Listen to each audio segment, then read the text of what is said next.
Welcome to another edition of Mark's Inspiration. Glad you could join me here today as always. Hit that like button now and subscribe and hit the notification bell. And remember, leave a comment in the comment section if you find something that resonates with you, or if you'd like me to speak on something. I would be glad to.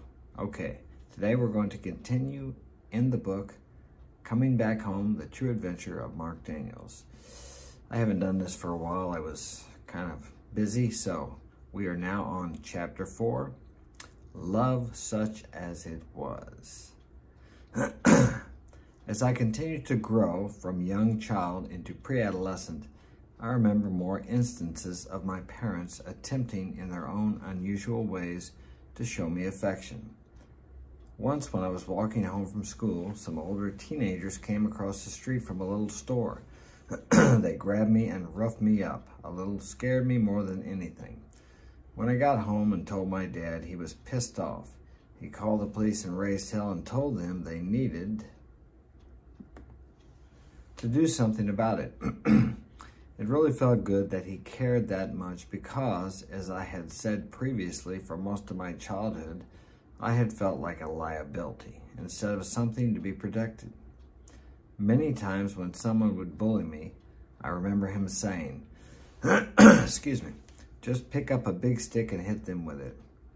But for some reason that time he stood up for me, and it made me feel good. Yes, indeed it did.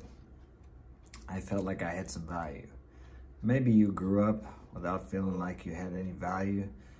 It probably wasn't because your parents didn't care about you, but being a parent myself nowadays, you just become so busy taking care of everything to take care of your kids and your household, your business, your work, whatever you have, that it's difficult to, unless your kids are getting into trouble or they're having a crisis, sometimes you just are so focused on everything else that you don't pay attention to your children. It's a common occurrence. I don't want to call it an error because it's just a normal thing. He also coached my Corey League baseball team for a few years. Even though he was the coach, I always played right field. Yeah, we know right field, don't we?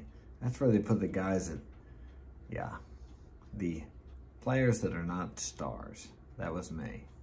Okay, at least I felt that way. That's where you played if you weren't any good. This didn't surprise me. I wasn't very good, and I knew it. And more than that, I knew that my father didn't care about how I felt about anything. Or so I thought, much less baseball. But one game I got a hit off of a talented pitcher. I was the only player who hit one of his pitches. After the game, my dad took me to his favorite bar and bragged about that hit to everyone who would listen. I felt so good. Excuse me. I think I smiled from the time we got to the bar until the time we left, and then smiled until I fell asleep that night. For at least one night, I was worthy. I was important. Looking back and knowing much more about the man than I did when I was 10 or 11 years old, I now realized that he went to that bar to get drunk, and his bragging about me was more to make himself feel good than to make me feel important. It gave him a reason to believe his son would grow up to be a man and not some weakling who cared about pigeons. Even so, the feelings... just wait a second. Even so, the feelings of youth do not easily dim. And every time I think about that night, I smile. Really, when you look back on your past, it's a perception. Now I can think about, and I've written here in the book about some of the things that impressed me for the worse or made me feel like I was less than or not good enough. And I know my parents did the best they could, and my mom told me many times I had a privileged life, and if she were here today, I would tell her she was right. And if you're alive today, someone, somewhere, loved you enough that you're still here. And some mother out there, even if you think she's terrible, at least did not abort you. I mean, there are, hundreds of thousands of abortions every year in the U.S. It's kind of sad when you think about it. The man that could invent the cure for cancer may have come from one of those abortions. But then again, would they allow him to present it? That's a whole nother video. Okay. Around that time, my dad took me deer hunting with his friend. I think it was another attempt at toughening me up. It was cold out there. But I actually enjoyed it. We drove for a half an hour with the guns in the window rack and the Stag beer in the front. I was riding middle, drinking right along with them. For the first time in my life, I felt as though I was part of something. I was one of the guys, a big man, or so I felt. After the hunt, we stopped at a 3-2 bar. Yeah, 3-2. That's old days. Some of you may remember these vestiges of the past, where you could only buy beer up to 3.2% alcohol on Sundays. Most are gone now, but when I was young, these were the most popular neighborhood hangouts.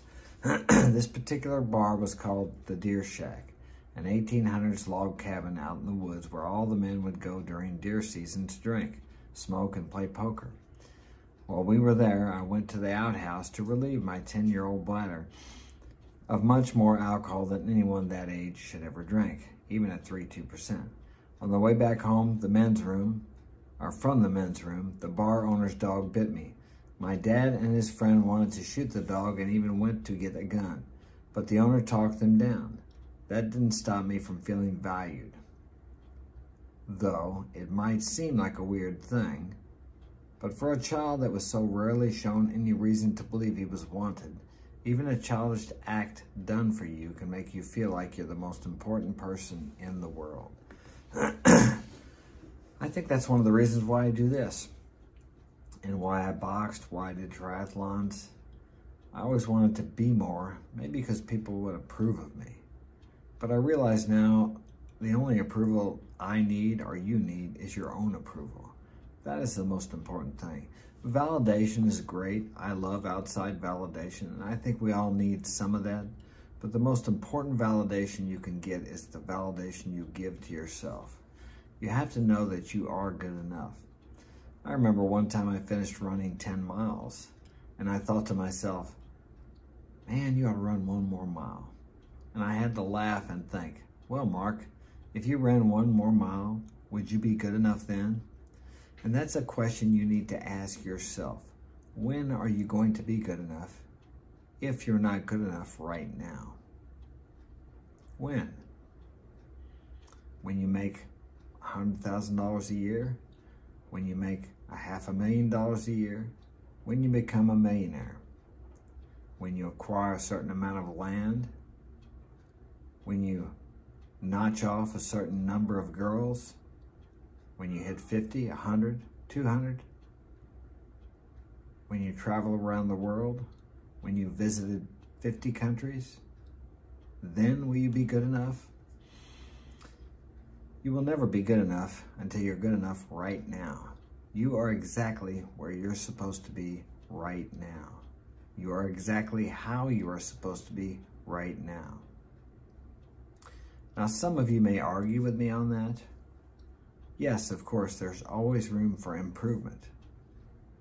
Or better than saying improvement, how about we say change? Because improvement indicates that you're not good enough or that you need to be better. Okay, there again, when will you be better enough? When will you be good enough? When you reach this certain degree of wisdom or achievement, will you be good enough then? No, there will always be another level. So the point I'm making is you're good enough right now.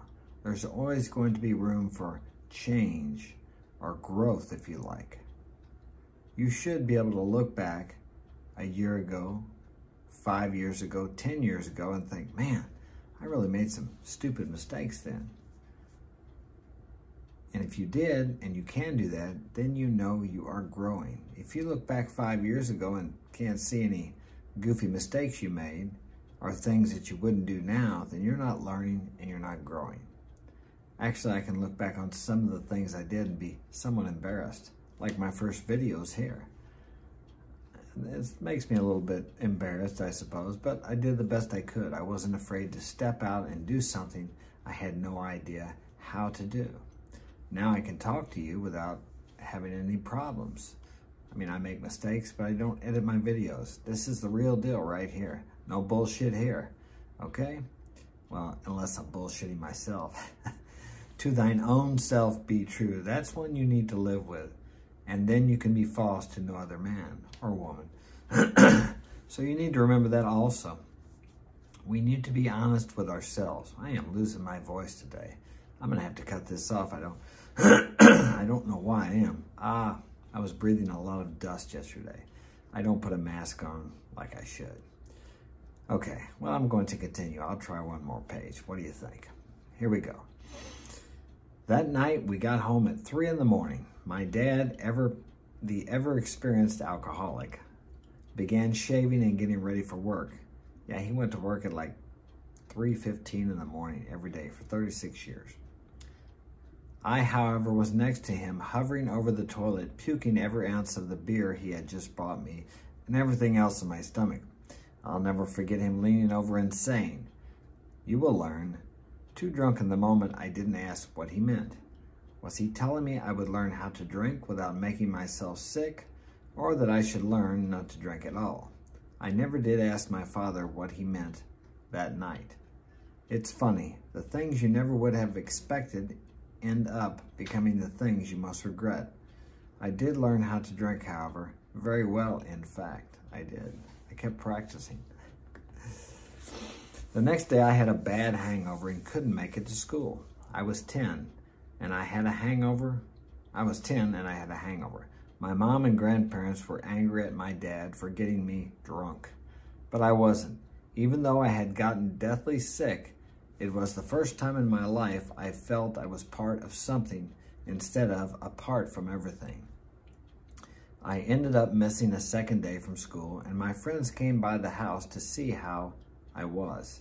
I told them the whole story, and something strange happened. I immediately became the leader of our group. They were mystified by how cool I was, and I loved it. Yeah, I did. I remember that. Getting drunk had made me the coolest kid of my age. What a deal. Of course, at the time, I had no idea the true damage that could come from those kinds of false illusions about drinking. I had been on the receiving end of my dad's drunken tirades, but somehow I separated that from the glory of being a drunk 10-year-old in my mind. I would never grow to become like my dad. What a deal indeed. I remember saying, I'm never going to drink like my dad. And guess what? I ended up drinking like my dad. But it wasn't just my dad that took me to the bars as a child. My mom was a crack shot pool player and would take me with her to play. I think I was just a prop at first, used to lure in her victims. She played all the men at the bar. I think they would see her there, this motherly-looking woman with her early teen boy, and think she must be an easy win. Then she would crush them. As far as I knew, my mom never messed around with another man. I did see a man or two try to put their arm around her, but I never seen anything, so I think she was pretty faithful. My dad, I don't know. He was always out running around with his buddies. That's why I was with my mom. I didn't drink. She drank on those nights. My dad was never there when she took me. One night there was a man playing pool with her. Yeah, here we go. And he tried to put his arm around her. She pushed him away and immediately ended the game. At the time, I remember being afraid that this man had approached my mom in that way and wondered whether she would tell my dad. I don't know if she ever did. Looking back, I'm proud of her. She was an attractive woman, and especially in those years, my dad wasn't the easiest man to be married to. She could have had her choice of replacements. She could have indeed. But she chose to stay faithful. Most nights at the pool table, though, I just remember her teaching me how to play, and for me, that was the best time I could spend with her. I love shooting pool. I don't shoot anymore because the only place to go is bars. We don't have pool halls around here. That was also some of the only time I spent with her when I was a kid. She was never at home, and I never knew where she was. Somehow, her and my dad were still together, or at least it seemed so. But I never saw her unless she was picking me up to bring me to the pool hall. I felt abandoned, left to fend for myself with my most times angry alcoholic father. I know she felt guilty, though she would never admit to it. In later years, she would buy me almost everything I wanted, and I took full advantage of the compensation. Yeah, took advantage is what I did. But all I truly wanted was for her to show me or tell me she wanted me. I used to say that it would be easier for my mom to give me $10,000 than to say she was proud of me. And I believe it was easier for her. And she did. Over the years, she gave me thousands of dollars to help me get out of the jam, one jam or another, or help me purchase something. Actually, hundreds of thousands of dollars. But she would not give me shit if I wasn't working or doing something for myself. I had to be trying to do something. Then she would help me out basically as much as she could. And that's the way I treat my kids. I'll give them what they need if they're doing something for themselves. Okay. It would have been much cheaper if she had only opened up to me. Yeah, so I think now. Who knows? Uh-oh, I skipped too many pages here. Oh, I guess that's it. That is the end of chapter 4. We will be on chapter 5 next time. So, let me tell you. Your perception of the past is very important because you have to live with that perception today. Today, I choose to look at all the good things my parents did for me. Early in the book here, you see how I was thinking as a child that nobody wanted me, nobody cared about me. But looking back, I'm here today. And look at all the money my mother gave me. Now, that was the only way she could express herself. In later years, we got in many arguments about things, and it always ended up back to when I was a kid. And I realize now that she showed love to me the way she knew how to show love. It was by giving me things and helping me out. And also by helping me out only when I was helping myself. Because she knew that I needed to learn to stand on my own 2 feet. Even when she died 6 years ago, she was worried about me. If I was going to be able to make it. And I told her, I said, Mom, don't worry, I'll be okay. Because she was always there for me when I got in a jam. But I reciprocated. Whenever she needed me, I was there for her, and my father also. As I will say later in the book, I cared for my father 4 years in his home before he passed. And I also cared for my mother for only about a month. She made it, but I had the privilege of allowing them or helping them to pass away in their own home. And they didn't have to stay in a nursing home for the last years of their life. That was a goal of mine, and I believe I did that because in reality they did take care of me, and they were always there for me, and I was always there for them when they needed me. And they didn't have to sit in a nursing home by themselves for the last year, 2 years, 5 years, 10 years of their life with a visit from me or my brother once in a while. So I feel good about that, although it was difficult. I mean, I had to be there for my dad 4 times a day. It was 24 hours a day, 7 days a week. I never got to go anywhere. But after all they sacrificed for me, isn't that a small price to pay, or to repay if you'd like? But I could never repay them for what they did for me. And you need to think about that with your parents, regardless of how good or bad you think they are. You're here today because they gave you life. They did give you something. And if you find out something about your parents, you may find out that they gave you, how little do you think they gave you, more than what they had as children. They didn't have the opportunities that you and I have today to work on yourself. That wasn't the thing back then. But now we have opportunities and avenues and modalities or various forms of looking within ourselves and finding these problems within ourselves so we can change.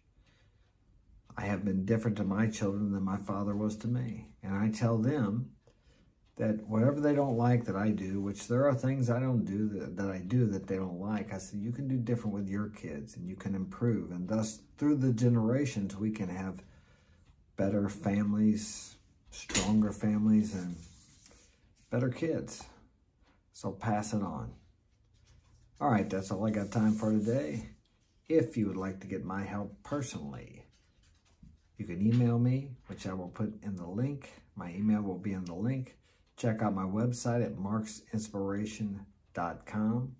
And if you feel this video was of value to you, you can hit the PayPal button or the Cash App and donate whatever you think the value of it was worth to you.